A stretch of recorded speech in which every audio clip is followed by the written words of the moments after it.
I picked up a couple pair of OCP trousers. This is the current issue for both Army and Air Force utility uniform. OCP stands for Operational Pattern Camouflage. You know, in the Marine Corps, we just call them camis for camouflage utilities.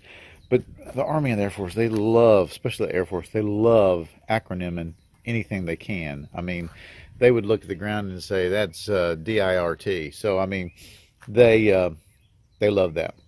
Anyway, it's the Operational Camouflage Pattern. And got a couple pair here. One's quite a bit more worn than the other. They're both used. And I'm really curious to see how I like these, because compared to the old woodland camis, which in my mind is still the gold standard of both camouflage and just built clothing. I mean, the old woodlands were just so well built, and they're great for work clothes. But I'm still curious about these. I haven't worn them very much. And I was going to show you a couple of the things I do right off the bat to make them more usable for me. And the first thing I do is remove this drawstring. They've put this drawstring in here. I don't know. I guess if you're in a situation where you don't have a belt, I don't really get it. Seems silly. I've never worn a uniform with this, and I've never worn a uniform and thought, damn, I wish I had a drawstring. So, not really sure why they put this in here. Personally, I think when I look at the new uniforms that the designers throw everything they can into them to try to make them more expensive. Anyway, so the first thing I do is remove this drawstring. And the way you do that is you have to take, you know, a seam ripper. You know what I'm talking about, the thing you borrow from your wife and then you lose it and she gets mad, and then one day she comes home and gives you your own. You know that happens to everybody.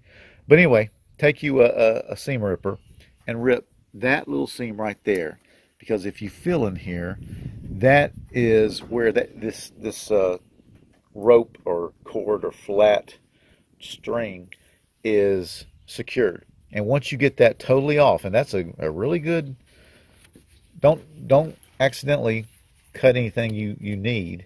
It's independent. It's underneath this belt loop. It's an independent piece of stitching. But once you get that off, you'll be able to pull this drawstring out. And I do that because it's just in the way, in my opinion. So I've already done it over here. As you can see, I ripped that seam out, pretty much all of it. It did not conflict with the belt loop at all, and good to go. Then the next thing I do, and I apologize because I think I went too fast, and yeah. Okay, the next thing I do, they have a drawstring, an elastic drawstring with a buckle, or not a buckle, but one of these barrel things. One of these spring-loaded barrels. They have elastic that goes all the way under here, underneath, and comes out over here so that you can like pull the elastic and use this barrel. It's attached over here. And I apologize that I've already done it. I thought this pair still had the buckle, but someone else beat me to taking it out. Anyway, that's supposed to make these pockets that much more secure. But I tell you what, I have never lost anything out of a cargo pocket if I had it buttoned. So I just see it as a superfluous item. So what you do is, they have two stitches here, and I really thought that was going to be the place to release the elastic cord. And I tried it, and I tried it over on this one, and it didn't seem to work. So what I ended up doing was just pulling the elastic cord as far out as I could and clipping it, so that now there's just a little piece I can feel right there. So there's a piece of cord about that long still in there. Whatever, I'll never know it. And then you cut off the little barrel lock. That's what they're called, right? Barrel locks. That is secured right over here.